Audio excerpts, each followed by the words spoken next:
Histoire et signification de la ville de Divo, ou dirais-je, du nom de la ville de Divo, ou du nom Divo de cette ville.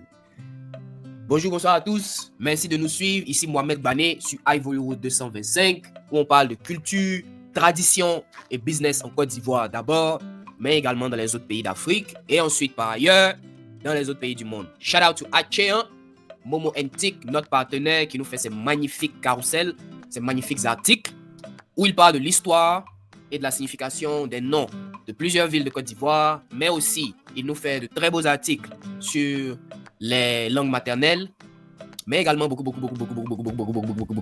d'autres choses sur les traditions ivoiriennes. Donc, abonnez-vous également sur Instagram à Chien et abonnez-vous ici, subscribe. Donc, Divo, on s'en va à Divo aujourd'hui. Let's go. Divo est une ville de la Côte d'Ivoire en Afrique de l'Ouest.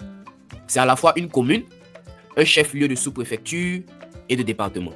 Divo est une ville peuplée à l'origine par le peuple Dida, langue krou, déclinée en plusieurs variétés, variantes ou dialectes, dont le djiboua, le gognois, le guébier, le godier, le vata, le néo, le zikié, le sokia, le goudou, le kodja, le koboua, le ga, le laboua, koboua, le logragnois, le abo, le zédié, le tigrou, nyeiri, meneiri, yokuboua, l'elou, dieko, etc., dont la langue est le dida.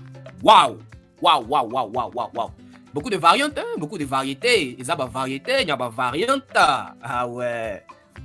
Donc tout ça, ce sont les variétés ou variantes ou dialectes du peuple Dida.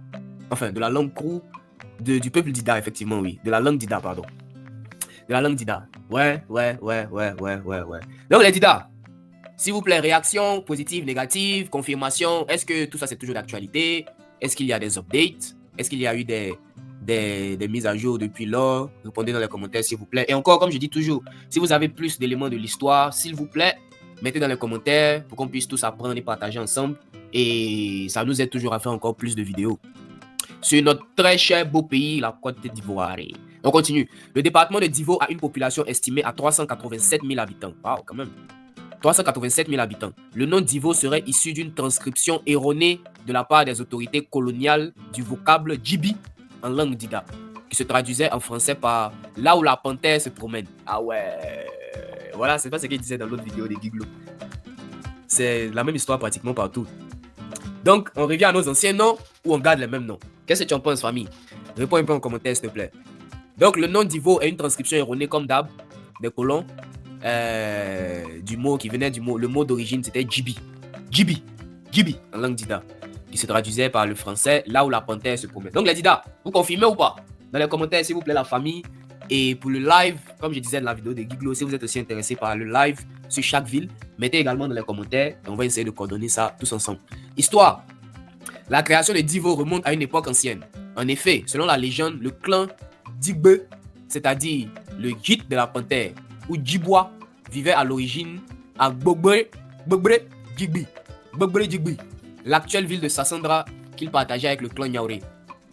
Parti de chez les Niaouré à la suite d'une dispute, les Djigbe furent d'abord accueillis par les Liboli, près de Tchoko, d'où ils se dispersaient par famille pour fonder plusieurs villages. Donc au début, quand Divo a été créé, selon la légende, c'était le clan Digbe, le gîte de la panthère, ou Djiboua. Vivait à l'origine Gbogbre Djigbi, l'actuelle ville de Sassandra, qu'il partageait avec le clan Niaouré. Donc le clan Digbe vivait à Gbogbre Djigbi, qui est aujourd'hui Sassandra.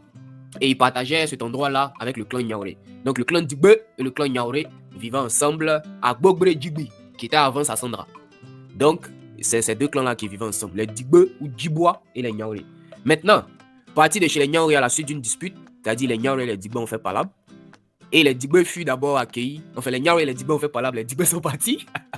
Et les Liboli ont accueilli les Digbe vers Tchoko. Et après, maintenant, les Digbe se sont dispersés un peu pour fonder plusieurs villages. Donc, la famille Godi s'en alla avec ses descendants. Une autre suivit la piste des buffles pour créer Blabodougou, la piste des buffles, à 7 km de l'actuel Divo. Un troisième emprunta la piste des bœufs et donna à son village le nom de Blibori, le site des bœufs. Les Français vont dire on dit pas les bœufs, on dit les bœufs. Anyway, donc les Digbe et les récapituler rapidement, les Digbe et les Niaouré habitaient ensemble à Gbogbo Djigbi, qui était Sassandra, et ils ont fait un lourd discours. Ça dit même ça, c'est comme si c'était un palabre même de la Jaja même. Ils ont fait un très lourd discours, et puis maintenant, bon, les Digbe, ils sont partis. Et quand ils sont partis, les Liboli les ont recueillis vers Tchoko, et après ils ont commencé à se disperser. Donc la famille Godi, je suppose qu'ici, ils parlent des Digbe, qui font partie des descendants. Donc la famille Godi s'en allait avec ses descendants. Et après, une autre suivit la piste des buffles. Et ils ont créé à partir de là Blabodougou, qui veut dire piste des buffles, qui est à 7 km de Divo. Et encore un troisième emprunta la piste des bœufs et donna son nom au village. Blibori, le site des bœufs. On continue. Un chasseur partit de Grosso à 10 km de Divo et fonda un village du nom de Lisé, qui signifie littéralement la lance qui fait pourrir. Ce village était réputé guerrier et vainqueur des différentes batailles. Il y avait un immense arbre sous lequel se tenaient les palabres dans les villages de Lisé. Les colons venus de Grand Lao demandèrent le nom du village sous l'immense arbre duquel ils avaient été accueillis. Les autochtones, n'ayant pas bien saisi le sens de la question, répondirent immédiatement. Ici c'est Gbada, qui veut dire plat et immense. Là nous nous rassemblons. Ici c'est Gbada, qui veut dire plat et immense. Là nous nous rassemblons. C'est cette appellation qui donna plus tard le nom de Bada au village de Lisé, l'un des quartiers les plus anciens de la ville. Au total, une quinzaine de villages furent créés. Bada, Bondoukou, Godileiri, Gremian, Blibori, Brabodougou, Gouan, Grozou, etc. La ville de Divo est une création coloniale en pays d'Ida, à partir des deux villages de Bada et Bondoukou. Ah, ça, je ne savais pas ça. Les premiers explorateurs venus par la forêt de Grand Laou et guidés par les Avikam ont déformé la dénomination exacte de Djibois pour transcrire Dida, qui est aujourd'hui l'appellation officielle des populations de la région de Divo. Bondoukou est le premier poste colonial. Bondoukou est le premier poste colonial qui a été ouvert en 1915 par le commandant Alangri. Divo devient chef-lieu de subdivision en 1915 avec le français Louis Sarien, puis chef-lieu de sous-préfecture en 1960 avec Koulibaly Daouda comme premier sous-préfet ivoirien de Divo. Placé successivement sous l'autorité de Grand Laou, puis d'Abidjan de 1960 à 1961, Divo acquiert son autonomie administrative en 1969 avec son élection en chef-lieu de département. Elle devient enfin commune de plein exercice avec la loi numéro 7807 du 9 janvier 1978, consacrant ainsi son autonomie morale et financière. Liste des maires successifs. 1980, Félicien Kony-Ankodjo. 1985, Félicien Kony-Ankodjo. Ça, c'est un back-to-back. 1990, Bobby Djepa. 1995, Bobby Djepa. Un autre back-to-back. Ça, c'est le doublé. La maquin doublé. 2001, Célestin Kodé Dadier. Et depuis 2013, Amédée Kofi Kwaku. Amédée Kofi Kwaku. Depuis 2013. Les alliés des Dida. Le peuple Dida, un peuple guerrier avec une diplomatie hors pair. En effet, les Dida sont le seul groupe ethnique en Côte d'Ivoire qui a 15 alliés. Waouh! 15 alliés! Yeah! Ah ouais! Les Abé d'Agboville, les Ati d'Adzopé, les Adjoukrou de Dabou, les Abidji, Sikensi, Aladjan, Jacquesville, Abouré Bonois, Avikam Grand Laou, Aïzi, Jacquesville, Bakwe, Soubré, Baoulé Godet, Beoumi, Ebrié, Abidjan, Ebrié, Abidjan, et Otile ou Betibé, Adiake, Koumen de Tabou, Mbato de Mbato, Neyo de Sassandra, et laissez-nous faux, de Kourougou, laissez-nous faux. On continue. Personnalité liée à la région. Manu Gallo, musicienne. La légende Manu Gallo. Youssouf Falikou Fofana, ancien footballeur. Ouais, les vrais légendes, hein? Ouais. David Tairo, musicien, arrangeur, producteur. Ouais. Ephraim Yuko, homme de médias. Blaise Kwasi, ancien footballeur. Thierry Dussautoir, rugbyman. Léon Naka, économiste et financier. Bienakrou Georges, transporteur, exploitant agricole. Premier adjoint au maire. Soukoni Ankodjo, fondateur du collège Eoulé James.